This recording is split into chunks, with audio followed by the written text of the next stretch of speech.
HT Smartcast. You are listening to an HT Smartcast original.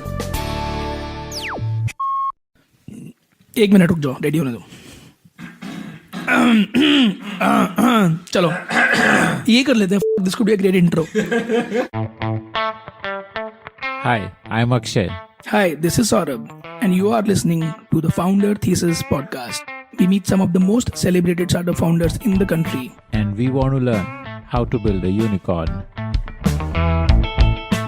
Hi everybody, this is Tonmoy Shingal, one of the co-founders at Mettl.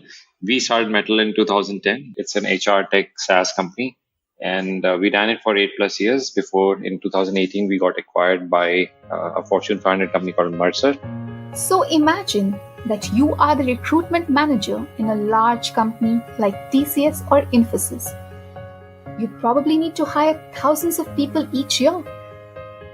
Till a couple of years back, this type of hiring used to be pretty manual, with applicants writing out tests, a panel evaluating the tests, and shortlisting people, and so on.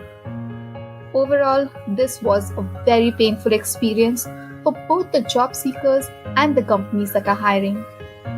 But thanks to startups like Mettl, now the hiring process requires half the time and effort and has become 100 times more efficient.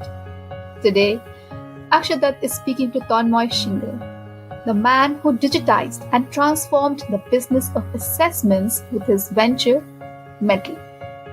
Even though Tanmoy belongs to Marwari business family in Kanpur, he had no ambitions of being an entrepreneur as a young man. Here's Tanmoy talking about his journey into adulthood after joining IIT Kanpur.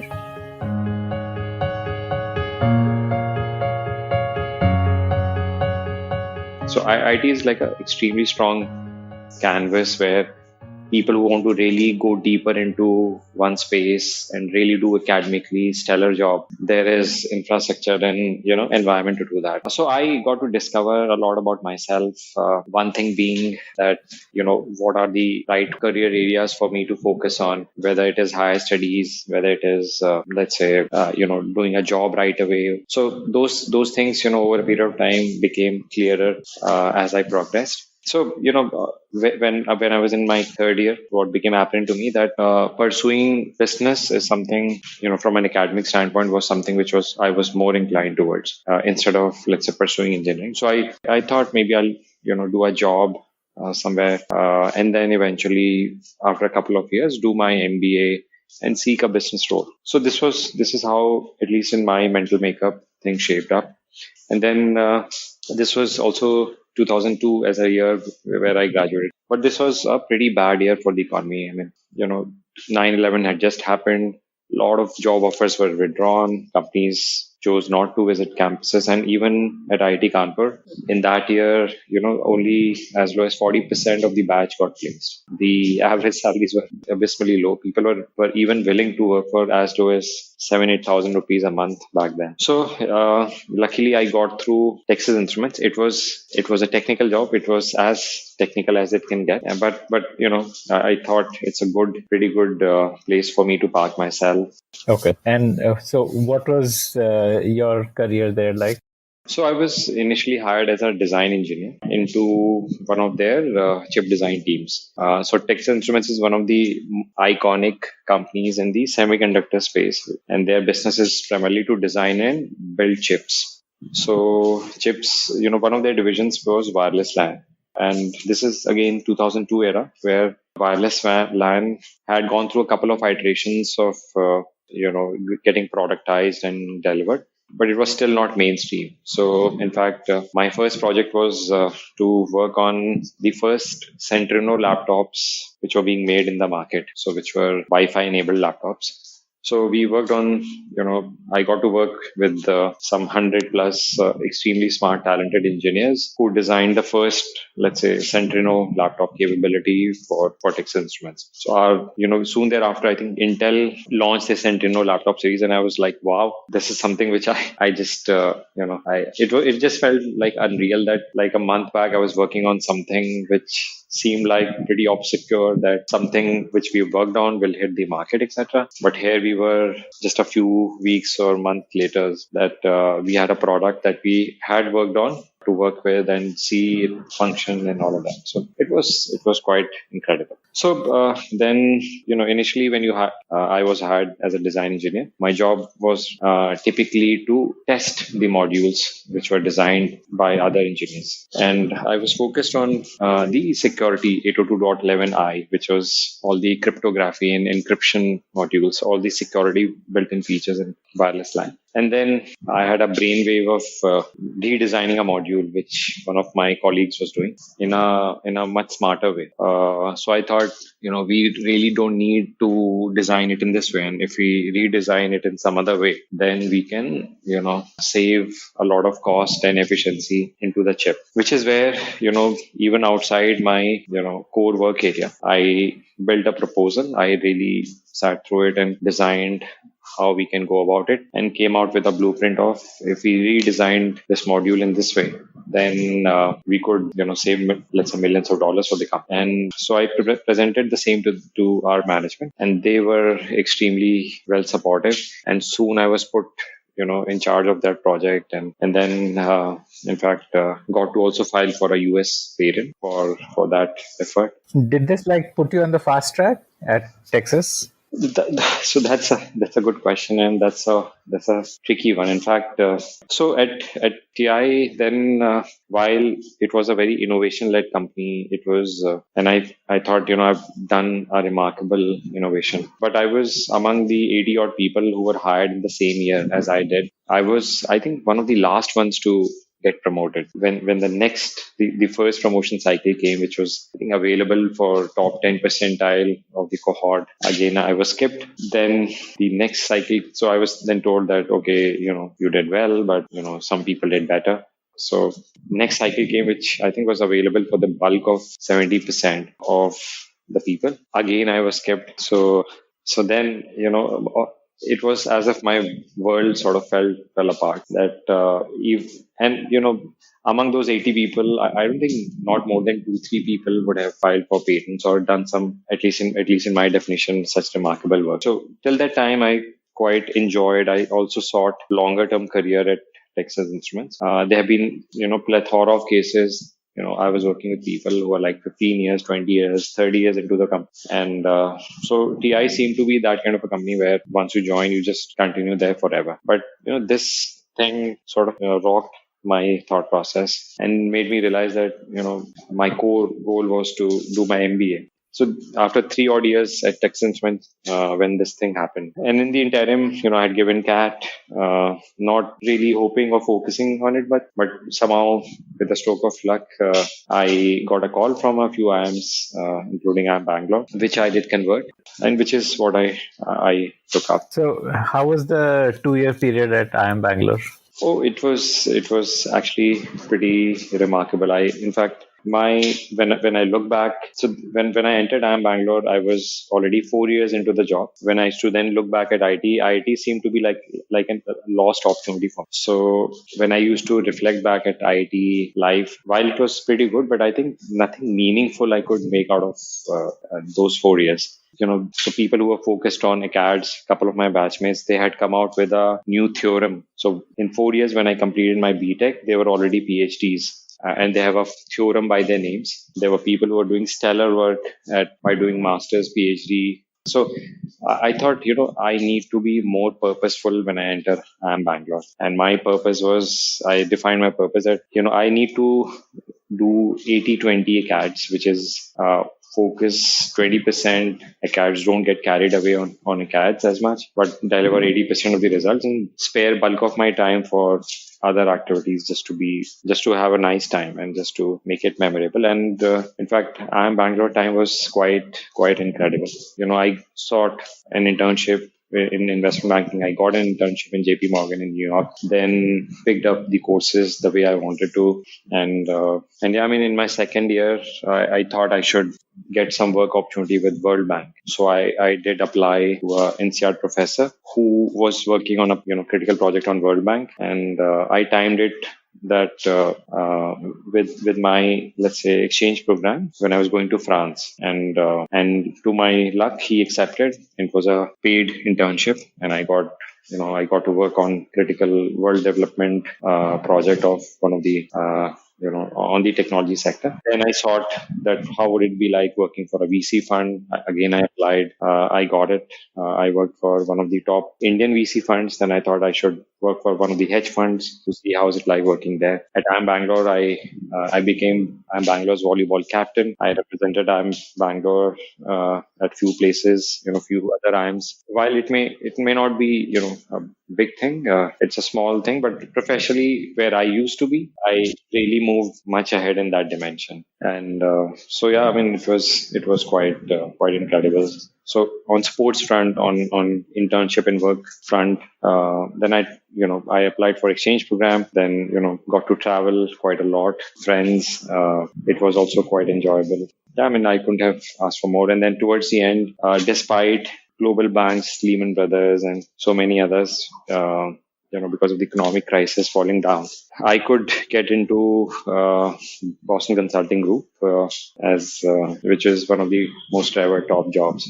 So at least those 2 years were sort of a fairy tale run for me. So 2008, you got into BCG, and then how was that experience like? So BCG joining, was it at an era which was pretty troublesome economically. And on top, I joined Boston Consulting Group in Belgium. Now, financial crisis in 2008 originated from the US, but back then, basically, US and Europe were extremely well engulfed into the crisis. The day I landed in Belgium, I think in a week's time, one of the largest banks also declared bankruptcy, called ING.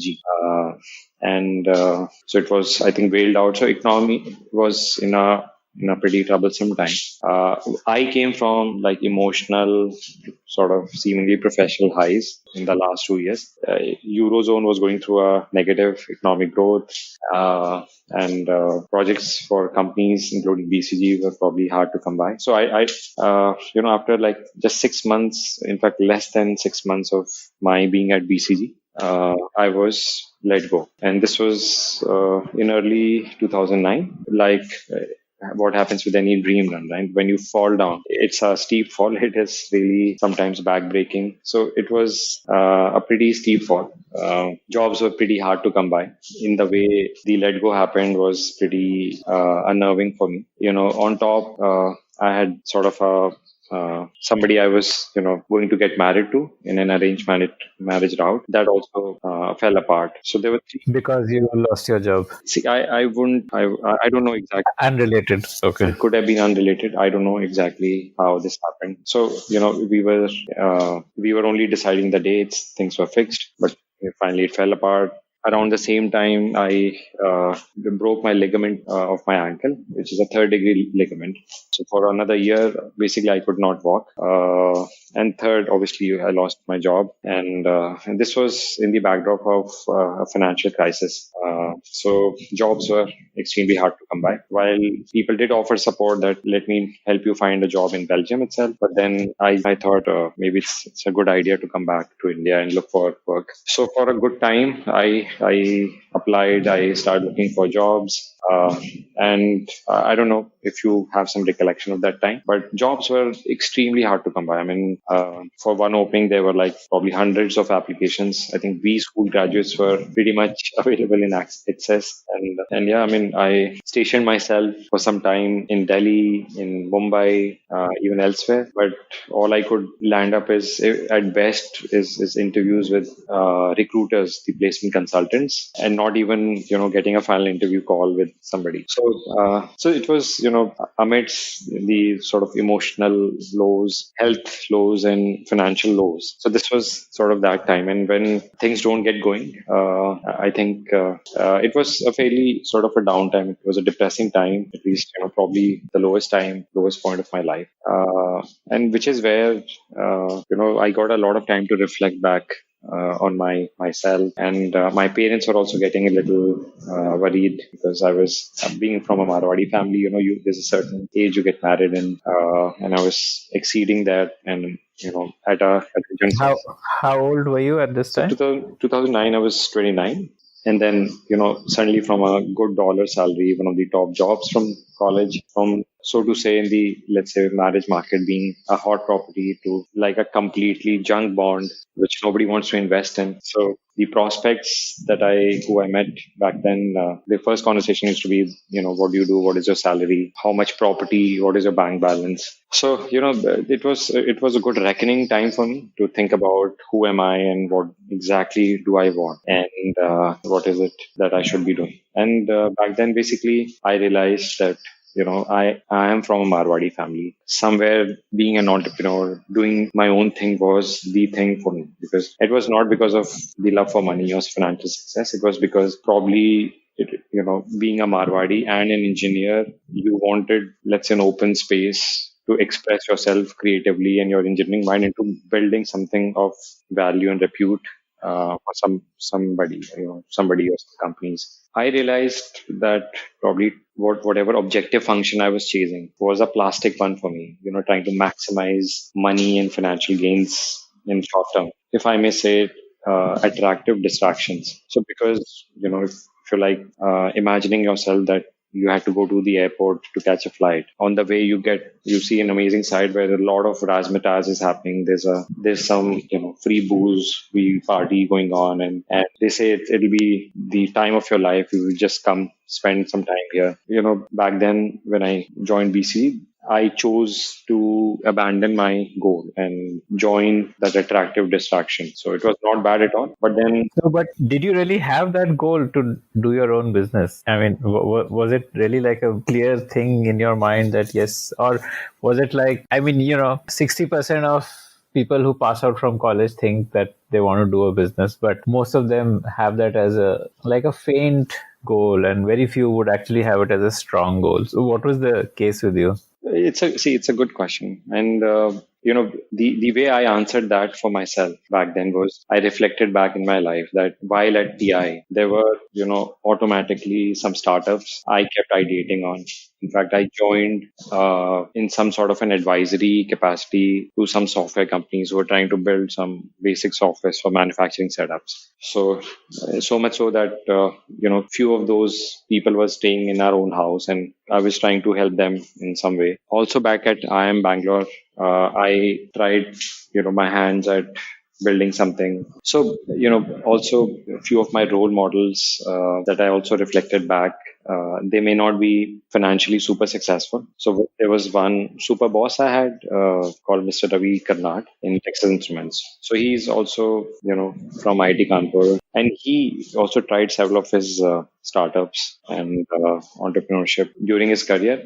So he was, and I was pretty good friends with him. He seemed to be the go-to guy for any sort of discussion, while he was fairly senior up. But he was super approachable. One of our very different kind of managers or bosses you could have. So I discussed with him. Also came out that he was financially not successful, etc. But he told me that how professionally and fulfilling life he has had, and he gave me a view on that. A lot of times there are no right or wrong decisions. Actually, what you do after taking a decision is what makes it right or wrong. What did you attempt in IIM Bangalore? I was attempting to build a startup which looked at power consumption. So I felt that if we can optimize our power consumption and become a leader in that, we can also not just deploy this technology in India, but even outside India. So if we look at by 80-20 rule, 80% of the power could be consumed by 20% of the establishments. Even within those establishments, there would be 20% of the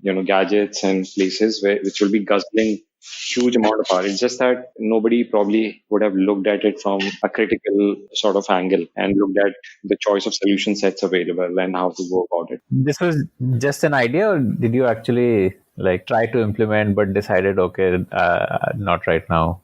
I think I was only doing it because probably I had a keen interest, like a hobbyist hobbies plus approach with sight of the shore in mind. So while I want to swim in the open ocean, but I always you chose to swim with shore nearby, that I have a fallback option. I thought, with BCG's job gone and things being hard to come by, what is it exactly that I want? So I felt that probably joining organized corporates is not something which suits my skill set, and my ability to really make any mark there is next to impossible. Also from a productivity standpoint, I mean, typically any organization, they work slowly. There would be a lot of engineered work, which is not you just doing that work not from by producing something or making anything efficient. In fact, I read this quote that ships are safe in a harbor, but that's not what ships are made for. So, and that quote had a pretty strong impact on me and my decision making. So, at that time, when I was getting more time to reflect and without any job and no job in the sight, I said, who am I? I mean, yes, I did IIT Kanpur. I graduated from IIM Bangalore. Do I have the potential, or do I need to be in the backdrop of a top-notch name like a BCG or a Microsoft to make a mark for myself? I mean, I thought that, what am I chasing? Is it money? But, then thought about what will I do with this money? Whether do I want to sport a Lamborghini? Do I want to own a house at Malabar Hill? Or what is that exactly I'm trying to chase? So it seemed that whatever I wanted in life is not money-led goals. So then I thought, then what is it I'm chasing? I mean, am I trying to be relevant by using Microsoft or IIT, or that, you just cite by top brand names? I realized that if I indeed have really some skill and talent, then I should be able to do it even without any of these. And that is what, I realized is my focus, is my goal, that I don't need money. I don't need to be relevant. I'm okay dying poor. I'm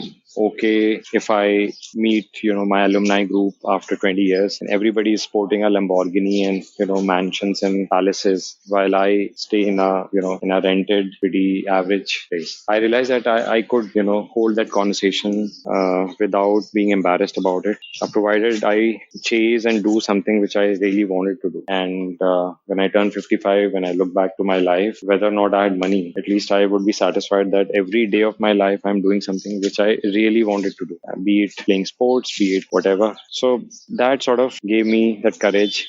So I thought, what kind of a ship am I? Am I the ship who's supposed to be in the docks, with the trying to party and enjoy and host, let's say become a restaurant, become a museum, or am I meant for sailing the high seas amidst these storms and maybe eventually get battered and bruised in the process? So, I summarized all these flashes of experiences, wisdom all together, and defined for myself that this is what I really want.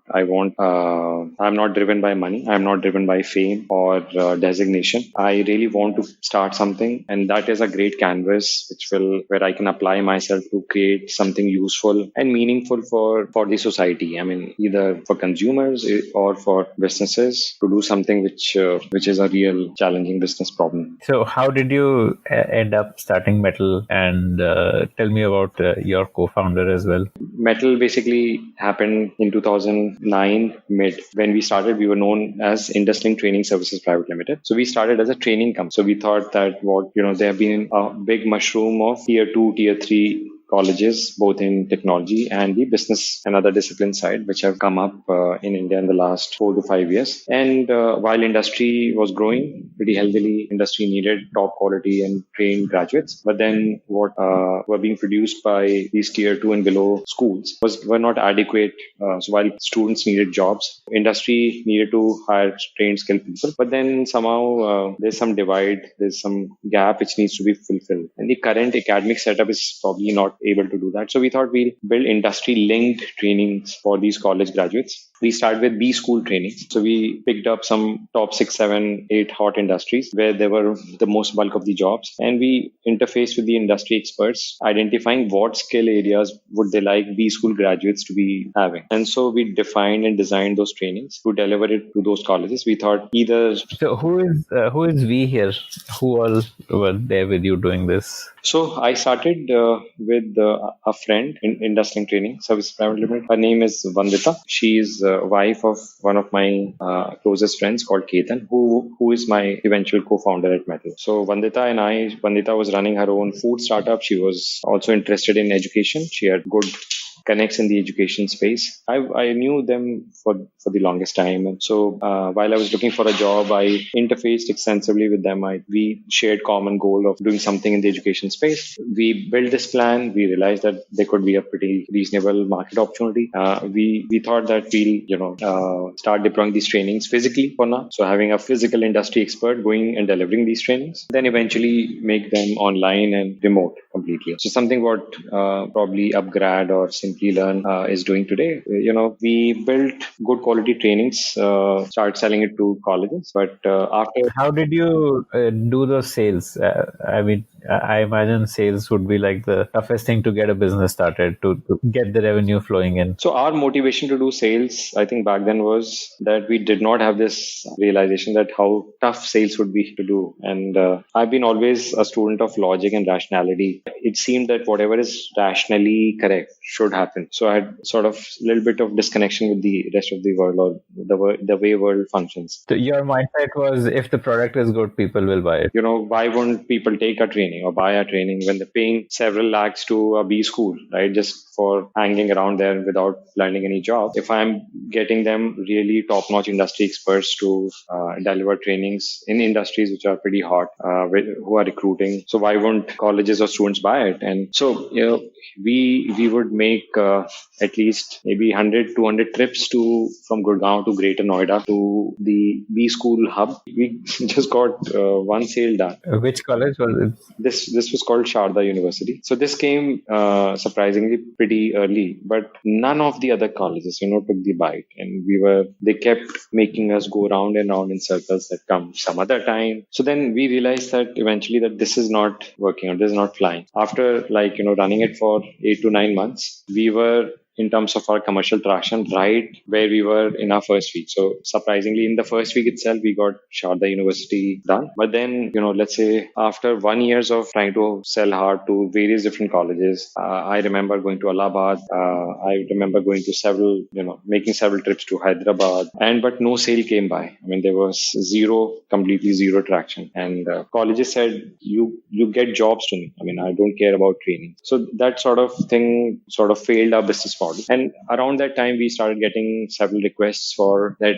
Hey, while you're saying you do trainings, can you do assessments instead? Because this is what we are interested in. And we started getting few companies to say that we'll be keen to hire people from any university or any college, provided you can assess the candidates and give it to us. Can I use some of your assessments? And which is where we pulled in Ketan, my other co-founder, who's Vandita's husband, and one of my college mentors, Naveen Tiwari, who's the founder of InMobi. Naveen has been a great support and help all throughout our metal journey. And so we pulled him in and we ideated on that this is at least not working out. What can we do next? So based on our conversations with companies, our own experiences in companies, while I was at TI, while I was at BCG, while Ketan was with other companies of different size and scale and industries, we felt that, the company's ability to really hire and define what exactly is required in the successful candidate is very, very broken. So when I was at TI, I was just sometimes pulled into interviewing people. I had no idea what to ask them. And TI was a pretty matured, robust company in different processes. So we felt that, there has to be some science behind assessing people, and which is currently either in academics, and can we pull that out and offer it as a product to companies through assessments? And again, Naveen brought his own perspective that a lot of education is happening online, right? Assessments will begin to soon follow. So when people are fine getting educated online, so they should be also fine getting assessed online. So we felt that there is, for various different consumer needs, there are systems and platforms. So if somebody wants to watch a video, there's a YouTube. If somebody wants to have email set up, there are several platforms available. But assessment, which will for humanity emerge like a big need. For 7 billion people, we assess that there'll be at least 100 billion odd annual assessment situations. So we as students, young professionals, have to go through either a lot of practice tests, high stake tests for various needs and purposes. And the number could be as high as 100 billion. But there's no de facto system to host and provide a digital infrastructure to conduct these tests. So we thought that we can create a super great technology system to do assessments. And so this is late mid 2010, which is when, we realized that it is now a very technical product. So that's when we started Mettl. We thought that what YouTube is for videos, we want to be for assessment. So anywhere globally, anyone wants to use assessment and have a system to do assessments should come to Mettl. And that's how basically Mettl started. How did you get the revenue going in the new avatar then? Oh yeah, so this is another complex thing. So I would say we were extremely naive to look at assessments as a consumer solution. So when we started Mettl, we were like, what, YouTube is for videos, Mettl is for assessments. But we realized that, YouTube is a very consumer product. People primarily watch it for passive learning and entertainment. And ऐसा नहीं है कि यार चल bore हो रहे हैं दो assessment लगा लेते हैं खाली बैठे हैं चल एक assessment ही बना दें. So not like that. And while it may seem extremely commonsensical at this moment, but back then we were like very stupid to think of Mettl as a consumer product. But that is how we started. We raised some capital. How did you raise capital without any kind of MVP or anything like that? Like, how did that happen? So again, I would say my life is a series and string of serendipitous events. This also being one where we went to some of our family and friends, and they were pretty kind enough. We had a business plan which was completely in shambles. We made some maybe 15-20 pitches to our friends, our family members who were in some capacity to invest. And luckily there were 6 people who chose to bite into our story. And in fact, I'm still pretty cordial in touch with them, all of them. And when I meet them, ask them, "Yaar, हमने क्यों invest किया था उस समय?" So a lot of people were very frank. They are in fact friends, college, batchmates. They said, "यार तुम्हारे plan पे अगर देख लेता ना तो कोई भी invest नहीं करता." So we chose not to look at your plan. It was completely shitty. We just invested in you guys. I mean, we felt that you guys are smart, intelligent, ethical people. When you are focused on something, at least hard work and ability should not be a reason why you will not be able to do anything in that. And how much did you raise? So we raised around 50 lakh rupees back then. And this you used to develop the product? So yeah, with that, because both Ketan and I, we had a personal issue that we were both non-technical. And so none of us could code, at least post MBA. And so we had to hire a few engineers. So, because this new focus of Mettl it's a technical system first company. So we needed to hire engineers to build a product, and which is basically what this money was used on. But again, this only could help us make some basic MVP of sorts in place, not the revenue. So revenue eluded us even after building the first version of the product. Again, soon thereafter we made the MVP. We met Bloom Ventures founders. In fact, they had just set up their fund around that time. I remember meeting Sanjay and Karthik, calling them to Park Plaza in Gurgaon, and our office was very close by into a basement. So while Sanjay and Karthik, they were insisting, "You guys please let us come to your office," but there was no washroom in the office. I mean, we felt that maybe it's not a wise idea to call them there because it's a dysfunctional setup. I mean, having a washroom is important. Then we did not have it. So called those guys. They insisted that we want to really see your office. So we took them there, and then, they liked us. They soon thereafter committed an initial seed round. What did they commit to? They committed to the B2C business plan. So they definitely felt a need. This is a growing upcoming need, and there is no one de facto system. So there's a wide space. There's an opportunity for a company to become one. After raising the first angel round, and then this seed commitment came by in 7-8 months. So this was early 2011, and they committed around 1.6, 1.7 crores. And then, somebody told us that there's an eminent psychometrician by the name of Dr. Puranjay Singh in India, who's just come back from the US. So we we reached out to him as well on LinkedIn, just randomly. And surprisingly, he also was very keen to invest in metal. So along with Bloom and Dr. Puranjay Singh, we stitched up a seed round. And early 2011 is when we got a fresh cash injection in the company. Again, we stayed in on course of metal being a system for consumers. So we toyed with the idea of, can educators come on the system and build assessments? Can we preload some assessments? We talked to some publishers. Whatever assessments are there at the back of your books, etc., can they be made online? But then, MOOCs were a big thing then. Reached out to them if they can integrate with us for their assessment needs. So, we kept thinking that, wherever assessments should be are needed to be used, can we power those assessments? And so in the Quest, we built a pretty feature-rich, robust, stable assessment system. So what you built was the engine, but not the content as such. And by content, I mean the actual tests. Absolutely. So yeah, we tried with various channels with various types of players, educators, education companies, but then even HRs of corporates. So they said, we really like this. I think it's pretty feature rich, and this is what we want. So, but we want assessments. We don't want the assessment system. So this is a classical issue of a product market fit, where you go to market with an assumption about a product that would be there. Again, there's no voice clearly which tells you that this is not a great product market fit. And you'll start hearing voices. You'll start hearing things like, hey, we don't have this requirement today. Come back after 1 month, after 5 months.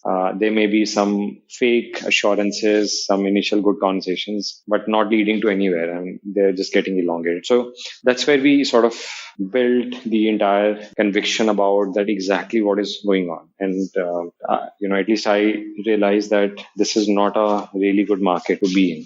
So from where we were, which is what YouTube is for videos, Mettl will be for assessments. We changed it to that we want to be the survey monkey for assessments. So we realized that the consumer side, at least in our business, is not required, because people all by themselves will not like to come and take assessment. Once you have people who built assessments, there may be some takers of assessments, which typically people who built those assessments will engineer them themselves. Again, we started a quest on going to educators and see if they could start using our system. While all these experiments and iterations kept happening, the one constant thing kept happening is money every month became lesser and lesser and lesser. What was your headcount like by this time, by 2011, when you were pivoting from B2C to B2B? So I would say we were around 15 to 20, between 15 to 20 around that time. And these were mostly software developers, or you also had salespeople? So 70-80% were all software. There were one ops person and one more salesperson. So we kept focused there, but we realized that we'll soon run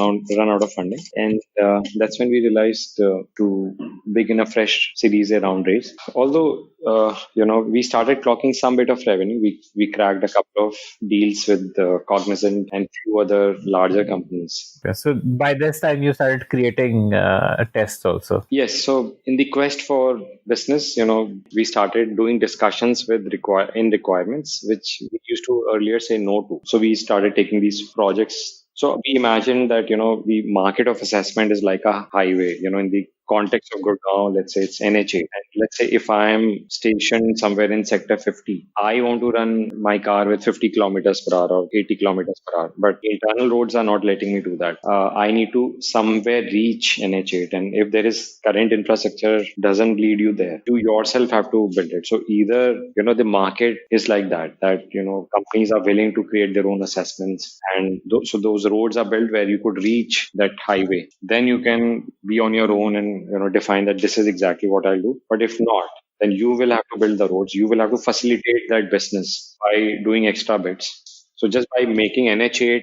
with no connection doesn't mean cars will start running on. Build the internal roads to let the cars get feeded into the highway. So that was the analogy, or we thought that we need to let by building these additional work, services, or service packets to facilitate business coming to us. So that led to Cognizant closing. We were close talks with Wipro, few other companies, and that was an opportune time for us to also start raising more capital, and also rethinking about our own business, that what exactly, at least Survey Monkey for assessments is also not working out. So then, we reimagined ourselves as a HR tech SaaS system, because we needed extremely strong assessment capabilities on our system, because these companies who are looking to use assessments and get the benefit out of it don't want to make it. It is also a technically challenging exercise to do it. When you start your company, you may be at, let's say, 10,000 feet high in the sky, and you may see your market as a very homogeneous market. The lower you go down and the more clearer you get picture about. I mean, it may start looking the same homogeneous market may start emerging out as different categories of markets with distinctly different requirements. One realization came is that you can't change the way what market wants. You can only serve that what market wants. So, which is where, we got to assess or what different customer and product feedbacks from different customer categories we were getting, and to define where are the well-defined market where we could garner more revenue and go deeper and build expertise and start selling more actively. We incorporated all that in our business plan, pitched it to few funds, is when Kalari gave us a term sheet. Although, just before that, we went through our own crisis. So two of the top technology folks, the senior most and the second senior most was also one of my juniors from IIT Kanpur, and the senior most was our CTO back then from IIT Delhi. So they, on the same day, quit, giving us like 15 days notice. So, I think it was, again, while we were constantly trying to reinvent ourselves, this is the last thing we wanted. And we were actively looking to raise money. So it was also a big jolt into our plans. And money was soon running out. We pitched to several funds.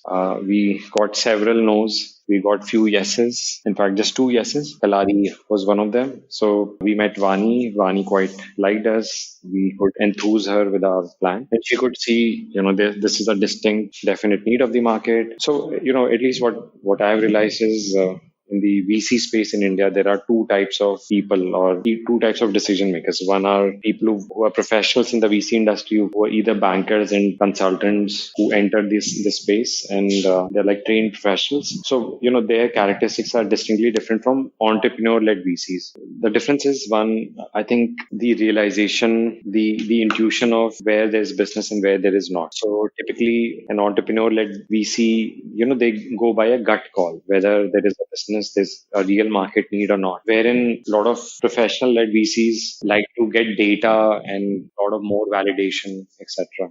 These are relatively small spaces, untracked spaces, and it is very difficult to furnish any sort of data. So we got into so many conversations with potential VCs back then.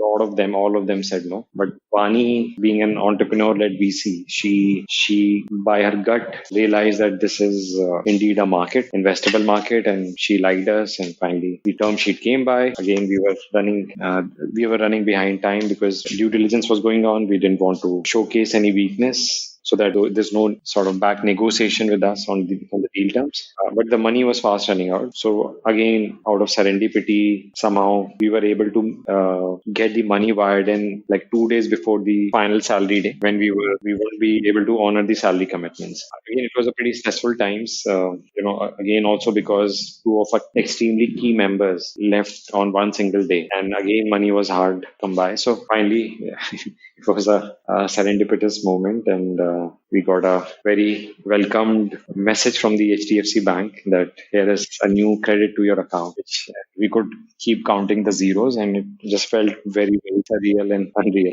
How much did you raise in that round? So back then we raised $4 million, but the dollar was 55 rupees. And which year was this? This is 2012 mid. Okay. So then what happened after? So again, 2012 mid, when the money came, we could professionally build, larger teams. We could have a much bigger tech team. We started hiring more salespeople. We started hiring, more marketing people, ops people. But again, every space sort of placed differently. So there were certain revenue projections which are fairly steep. We thought we should be able to achieve them. Again, the market understanding, market dynamics of relatively markets which are being formed is something, comes only experientially.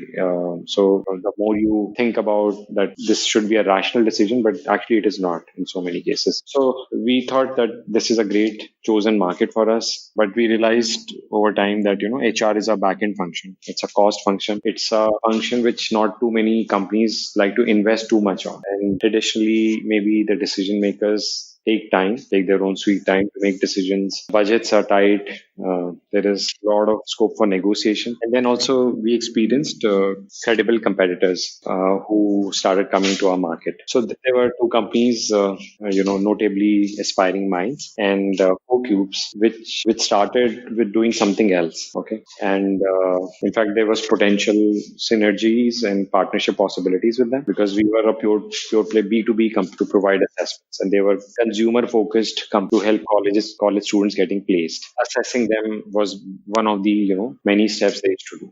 So the 12 era, post raising funding, we tried to build our market. We also started talking to CoCubes, for example, to partner with them. But then they were also contemplating to enter our market, and therefore we were also tempted to enter their market. And I think this is one of the best or most important strategic moments for us.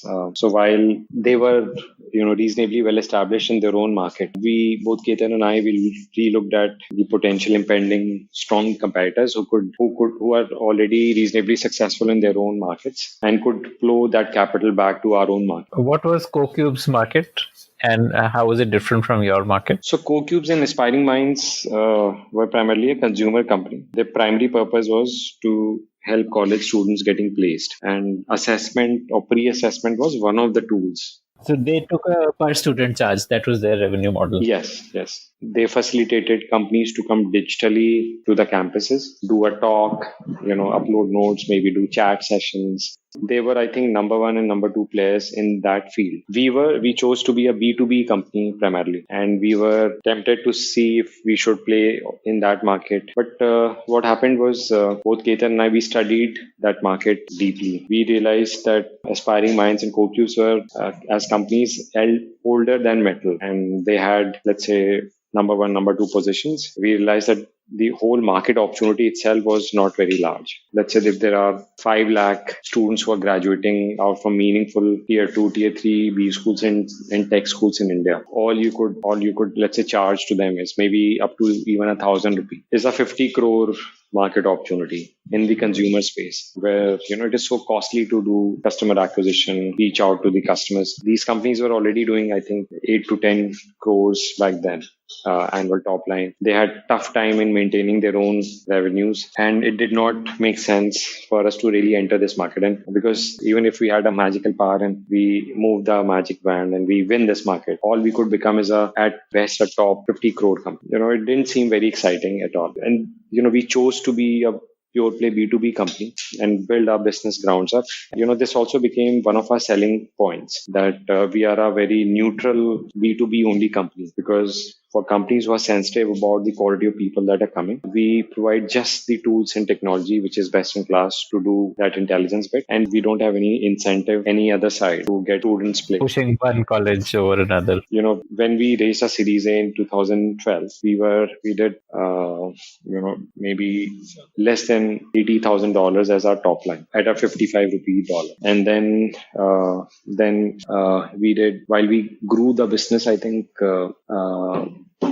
by 3 times, maybe 3.5 times the subsequent year, and again 3 times the year later. But we were far away from our projections. And we were thinking, what are we doing wrong? We therefore then reached out to several of the experts in companies in the industries with related to internet. For example, we met some Naukri experts. Let's say if you look at India, and if a product company has been successful in delivering a sizable business, it has been Naukri.com. So we reached out to them, to their experts, to understand how they have scaled their operations, their business. And we got quite intrigued by their approach and how they used to scale up their sales effort, how they, do an account based mapping, and they used to sort of look at their entire market, which was India, as, let's say, buckets of revenues. So let's say you imagine a map of India, which had, let's say, in the first year, 5 buckets of revenue, which is,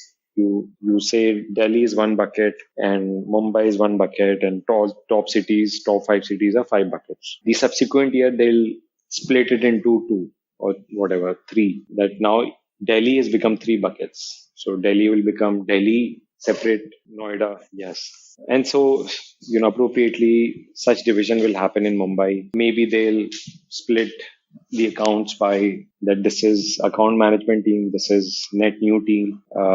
So they started, that approach really was pretty intriguing and insightful for us. And so, yeah, I mean, we did one of these two things, both of these two things. So one is we also started looking at our market in the same way, that we started mapping what these revenue centers in India are like, and how we can subsequently, every few cycles of revenue, we can divide them into and create newer buckets and put, suitable people in them with the right accountability and responsibility to fill that bucket with, more revenue. So tell me about the international ramp up strategy. Like, how did you go global? So, yeah, I mean, while we chose to stay in the HR tech space and in the ed tech space to sell a high stake assessment platform, but, what we realized eventually is that the market size of India is limited, and we couldn't become a billion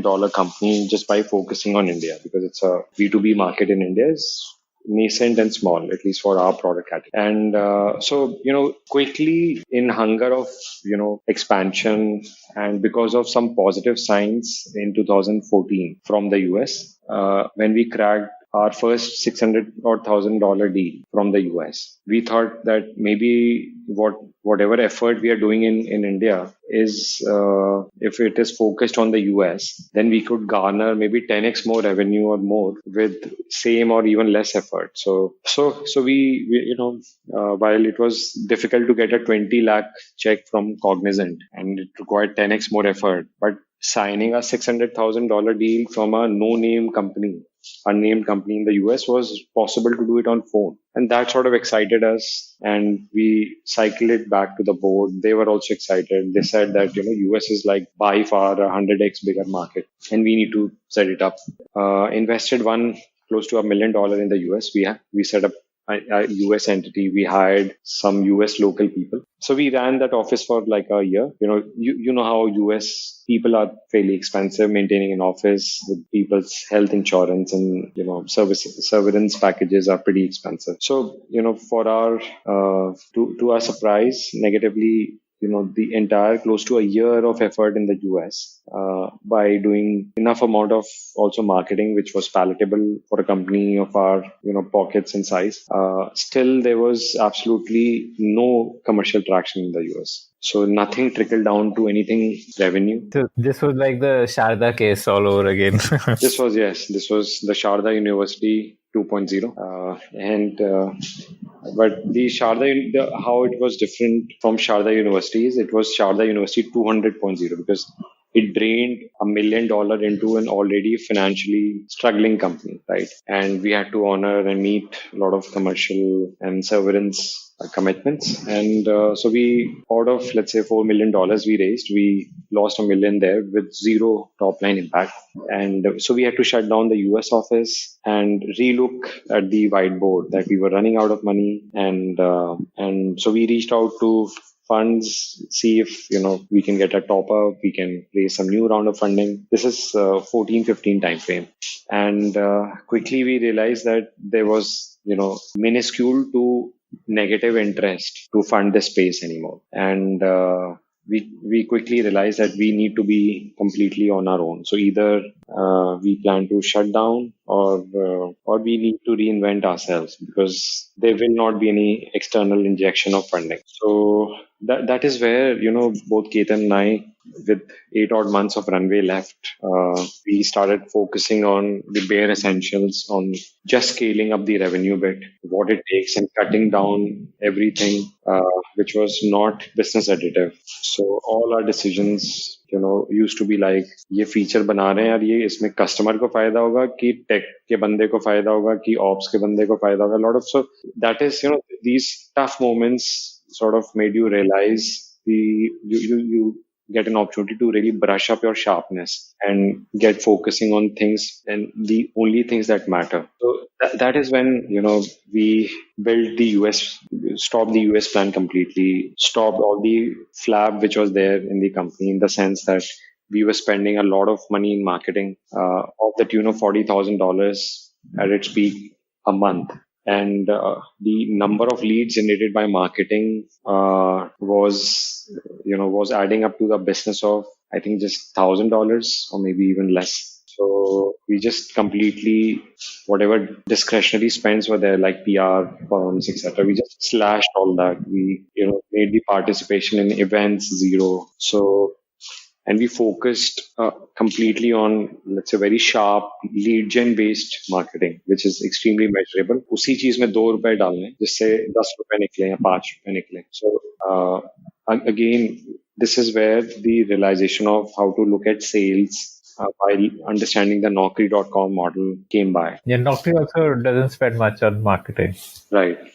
We also became extremely frugal into marketing. So from a $40,000, we had scaled our cost base to around $7,000 to $8,000, and which was primarily only salary cost of a few people. And then, we started doing the sales experiment with quick iterations, and we deployed wherever things were working and rolled back features and experiments where they were like quick small startup experiments within the Mettl umbrella, to try and toy with newer business avenues. So we focused every energy, every part of the company into just one focus area, which was to grow Mettl, to grow the assessment space. And I think this was the turning point of Mettl, with, in 14-15, doing our top line of 7 odd crores with a cost base of 18-19 crores. The year after, we tripled our revenue by slightly reducing our cost. This was also a time when, one of our extremely hustling key members said, who was a part of the ops team, said, enough is enough. I'm not going to work anymore. And either I do sales or I do nothing and I'm out. So it was a tough call to let a ops guy do sales. A stellar ops guy. But we again did that experiment, and he did not, make us repent that a bit. And very soon we could, start garnering more and more business. And again, we deployed more marketing dollars there. It also started bearing more fruits. We set up a pretty reasonable size inside sales team. And then very soon we started having maybe 1,500 to 2,000 customers from outside India, from 80 odd countries. So why did you, when you were a company making enough money that you didn't need funding, why did you agree to get acquired? What was that? What was the thinking behind that? See, it's a very good and a tough question. And so we realized that, from, let's say, 3 to 5 years and beyond, like let's say 4 years and beyond, we will start seeing stagnation. It could come even earlier because of the recession. And therefore, this is something which, from a long-term continuity perspective, may not be very attractive. So we realized that, can we become a $100 million company? Probably yes. In terms of, can we? So we were doing already $10 million of top line then. Can we become a $20-30 million company? Probably yes. But can we become a $60, $70, $80 million company? Little questionable, right? We need to somewhere reinvent something.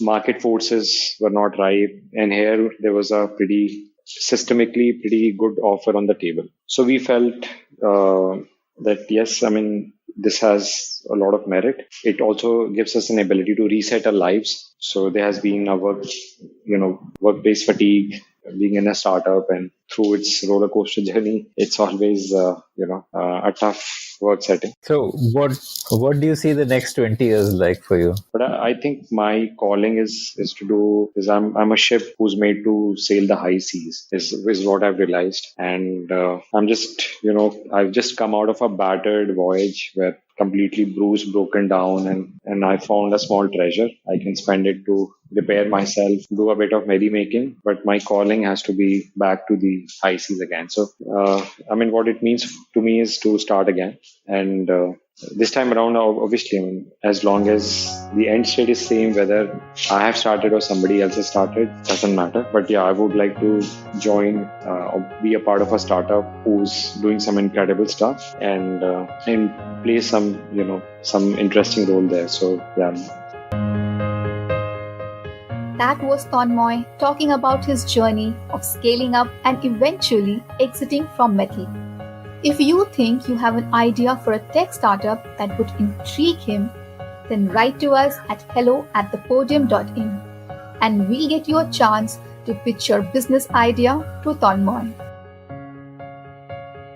The Founder Thesis podcast is a production of thepodium.in. Subscribe to the show on your favorite podcasting app.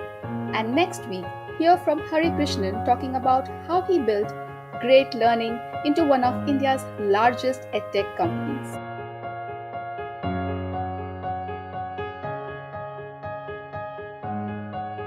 If you like the Founder Thesis podcast, then do check out our other shows on subjects like marketing, technology, career advice, books, and drama. Visit thepodium.in, that is thepodium.in for a complete list of all our shows.